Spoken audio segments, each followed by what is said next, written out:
Thank you. DCP. DCP. DCP. DCP. I like that one. Asanteni sana vijana wetu. Vijana oi. Vijana oi. DCP oi. Vijana pahali yote mmetoka watu wanasema nini? Vijana wenyewe wanasema nini? Na pahali wametoka wananchi wanasema nini? Mambo ni one time. Asanteni sana. Thank you very much. We'll be very brief because we have so many meetings and hatutaki kuwaweka sana. Let me first thank you, our young leaders, for creating time to come and engage with us and for making a very bold decision to pursue leadership. Leadership is a calling.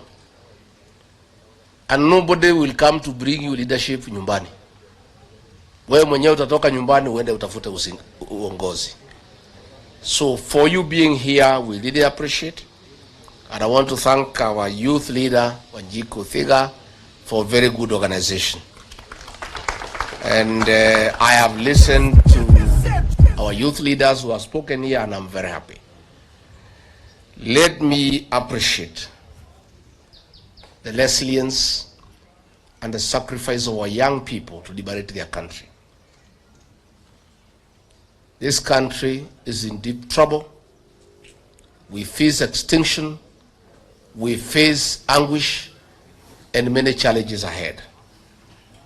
But God has been gracious to this country that our young people, the Gen Zs and the millennials, have taken a very firm stand that they will take an active role to liberate their country from oppression, from abductions, from extrajudicial killings, theft, mismanagement of public resources, nepotism, tribalism, and no other ills that bedevil our country, courtesy of one Githinji.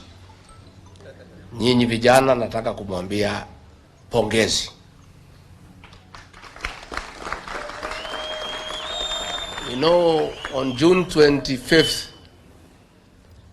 when our young people came out in large numbers to say enough is enough, I, Riggy Gachagua, was not even aware of the existence of the Gen Zs. I came to know that day that there is a group of young people calling themselves Gen Zs who have taken the country by storm.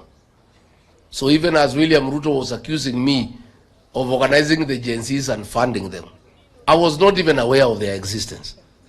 I, like everybody else, woke up to ask, who are these guys, new guys in town? The new sheriff in town. The young people had come of age and they had come to say, we are here and we are not going to take any more nonsense in this country. And young as we are, fearless, we are available for this country. And you made your point. And since that day, the Gen Zs are part and parcel of every conversation in our country. And that is the way it should be. Let nobody tell you that you are the leaders of tomorrow. No. You are the present and the future. And you must take your rightful place in our country. You are the greatest stakeholder in this country because you have longer to live than all of us. You must therefore be part and parcel of deciding how you will be governed and how this country will be governed. Because if things go wrong, you start to lose the most. And if things go right, you start to gain the most. Therefore, vijana wetu, what you are doing is the right thing. And you have a date with destiny.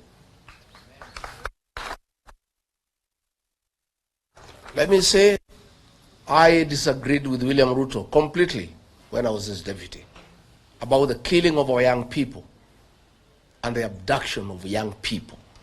I could not reconcile my conscience as a father, as a leader, as a head of a household, that a government that was elected by the